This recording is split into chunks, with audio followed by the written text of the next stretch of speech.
Yo, what is up, everybody? It's Peace-Eye. Welcome to another video. I just went X1 in a 5-round tournament in a tornado with Drytron. So this is still pre-info, but I just got my hands on the info card. Shout out to Julian Pope. Thank you for those.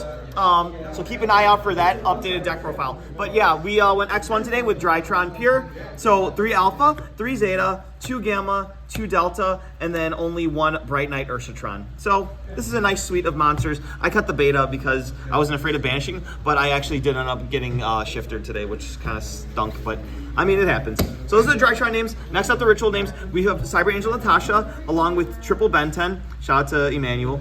Herald of Perfection. We are playing the Black Magician of Chaos Max. This lets us, as thought our opponent, they can activate monster effects. And then you must play Drytron Medionis Draconids. This is the big chicken. Never side out the big chicken. All right, that's all the rituals in the main deck. Next up, the fairies. So we play Herald of Orange Light at 1, just to search so you can secure your plays. If you have a hand where you have the ability to search this off of your first Ben 10 search, then do it to protect yourself from Droll and then continue to combo. Main deck 1 Lancia. This is really nice to as part of your end board to protect from banishing. Choju and Vanity's Ruler. So you're picking one of these. I got shifted and I was able to normal summon this. And then in another instance, I was able to normal summon this because it just didn't work out to summon Choju. But yeah, Choju gets you your Herald of Perfection.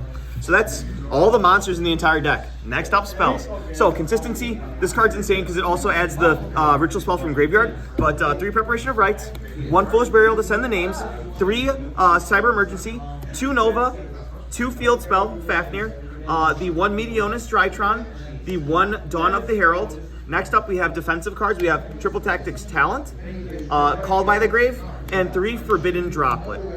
So 40 cards in the main deck, really clean. Next up, extra deck. So plan B is Kiki Nagashi Fucho. So basically, any 2 names can make this, and it almost guarantees that you don't die unless your opponent's playing Kaiju's or Underworld Goddess of the Closed World. It's indestructible, it's unaffected by card effects, it's amazing. Like, your opponent can't interact with this. Next up, 2 Mubeta Fafnir, 1 Downard, 1 Beatrice for if you brick, double Zeus. So I recently went from the fusion build where you're trying to summon Apollosa before you do Alpha Zeta combo, and I decided that wasn't good anymore because you had to play a bunch of bricks. So I cut those, and I didn't know what to fill those extra deck slots with, so I added a second Zeus. It did not come up, but that could be anything. Next up, I really miss Linkaribo, Relinquished Anima. Cross Sheep is cool sometimes. IP and SP, shout out to Team Bad Cards, thanks guys.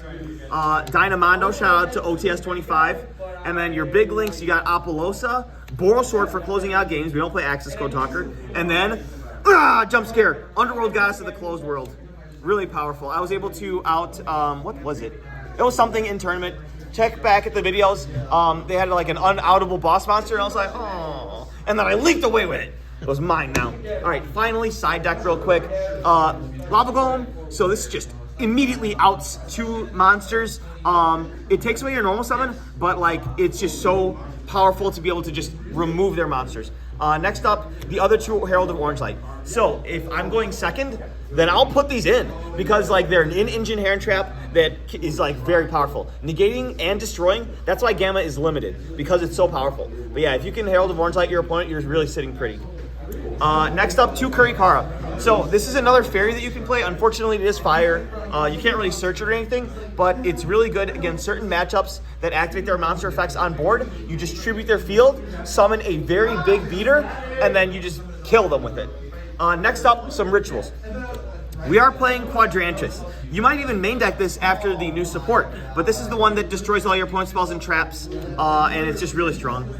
Next up, Battles Buster. So if you're going up against a matchup that you know your normal strategy does not work very well against, because your normal strategy is summoning Black Chaos Max and making your opponent not activate any monster effects. If you're facing something like maybe Runic or something that doesn't like activate any monster effects at all, what you can do is you can side in your Battles Buster and search out your Magic Key Unlocking, which is a counter trap for spells and traps. So it just negates any spell or trap.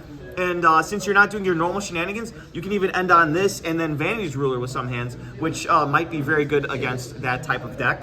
And the rest is spells. We have your 1 Thrust, your 1 Harpies Feather Duster, and then 3 Twin Twisters because it works really well with Drytron. Hopefully you guys enjoyed this video. Subscribe for more.